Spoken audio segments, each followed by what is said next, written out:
Hello Big Boss Shanavas and Appani ഇന്നലെ രാത്രിയിൽ, അതായത് ഒരു 12 മണിക്കൊക്കെ ശേഷം ഷാനവാസ് അപ്പാനിയും തമ്മിൽ ഒരു ടോക്ക് നടന്നിട്ടുണ്ട്. ഷാനവാസ് അപ്പാനിയും മാത്രമല്ല, കുറേ ആൾക്കാരുണ്ടായിരുന്നു അവിടെ ചുറ്റും ഇരിക്കുന്നത്. പക്ഷേ ഇവർ തമ്മിലൊരു ടോക്ക് നടന്നിട്ടുണ്ട്.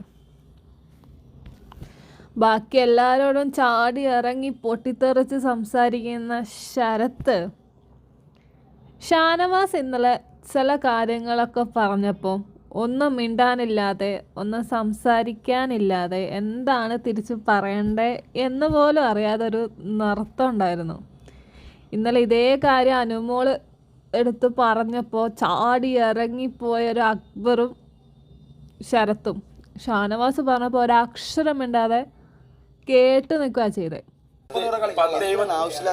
ഞാൻ കൂടുതലൊന്നും സംസാരിക്കില്ല. കൂടുതൽ സംസാരിച്ചു കഴിഞ്ഞാൽ ഓപ്പോസിറ്റ് ആളുണ്ട്, അവർക്ക് കേടാ. നിന്റെ ഒരു ലൈഫുണ്ട്, ഞാൻ ആദ്യമേ തൊട്ട് ഞാൻ കളിക്കുന്നില്ല. അതുകൊണ്ടാണ് ഞാൻ അത് ഒരു വർത്തമാനം പറയും. ഈവൻ മറ്റേ കേസ് പറഞ്ഞാണ്ട് അനുമോളെ പിന്നാലെ കൂടിയപ്പോ എനിക്ക് പറയാനില്ലായിട്ടല്ല, പറയണ്ട. അത് എന്റെ കുട്ടിക്ക് നന്നാവില്ല. അത് ഞാൻ നിന്നെ പോലെ ചിന്തിക്കാത്തോണ്ടാണ് ഞാൻ അയിമ തൊട്ട് കളിക്കാൻ നിന്നത്. എന്റെ കയ്യിൽ ആ സാധനം ഇല്ലായിട്ടല്ല, പെട്ടക്കാൻ എനിക്ക് അറിയായിട്ടല്ല, തിരിച്ചടിക്കാൻ എൻ്റെ ആയുധം ഇല്ലായിട്ടുമല്ല.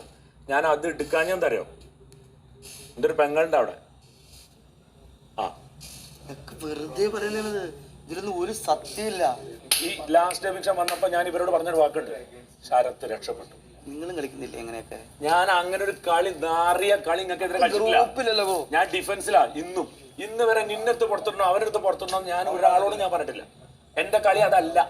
നിങ്ങൾ കളിക്കണ ഗ്രൂപ്പിസും നിങ്ങൾ കളിക്കണ ചറ്റത്തരവും തുറന്ന് കാണിക്കണം ഞാൻ തീരുമാനിച്ച. പിന്നെ ഗെയിം അത് നിങ്ങളൊക്കെ കളിക്കണ പോലെ ഞാനും കളിക്കും. നിനക്കറിയാലോ, നിന്റെ ഓരോ സ്റ്റെപ്പും എൻ്റെ ഇവിടെ കൊള്ളും.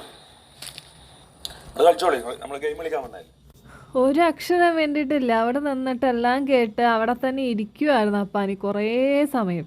എന്തുവാ തിരിച്ച് പറയണ്ടേ, അല്ലെങ്കിൽ എന്തുവാ ഞാനിവിടെ സംസാരിക്കേണ്ടേ എന്നറിയാത്ത രീതിയിലായിരുന്നു അപ്പാനിയുടെ നൃത്തം. അതേപോലെയാണ് അക്ബറും നിന്നത്.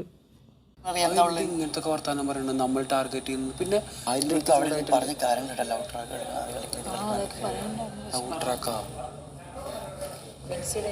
ഇഫ് യു ഗോ ടുമോറോ നാ ഐ വിൽ ക്രൈ.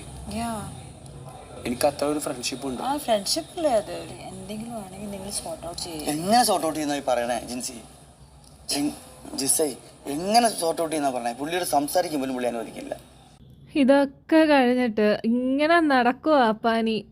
ഷാനവാസിൻ്റെ പറയുക അങ്ങനെയൊന്നുമില്ല, നിങ്ങൾക്ക് തോന്നുന്നതാണ്, ചക്കയാണ് മാങ്ങയാണെന്നൊക്കെ പറഞ്ഞിട്ട്. ഇതാദ്യം ഇതിൻ്റെ അകത്ത് കയറിയ സമയത്ത് അപ്പാനി ആലോചിക്കണമായിരുന്നു.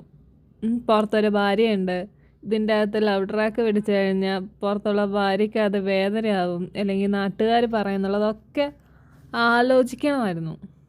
പിന്നെ ഷാനവാസിക്കയുടെ കാര്യം, മിക്കവാറും ലാലേട്ടൻ വരുന്ന സമയത്ത് ഇതൊരു ചോദ്യം ചെയ്യലിന് സാധ്യതയുണ്ട്. അതിന് കൃത്യമായിട്ട് ഷാനവാസിക്കയുടെ കയ്യിൽ ഉത്തരം ഉണ്ടെങ്കിൽ കുഴപ്പമില്ല. അതല്ല അവിടെ ഇരുന്നിട്ട് ബബ്ബെ ആക്കാനാണ് നിൽക്കുന്നതെങ്കിൽ ഇപ്പം ഇങ്ങനെ ഉണ്ടാക്കി വെച്ച ഇമേജ് അടക്കം അവിടെ അങ്ങ് പോവും. ശരി എന്നാൽ ടാറ്റാ.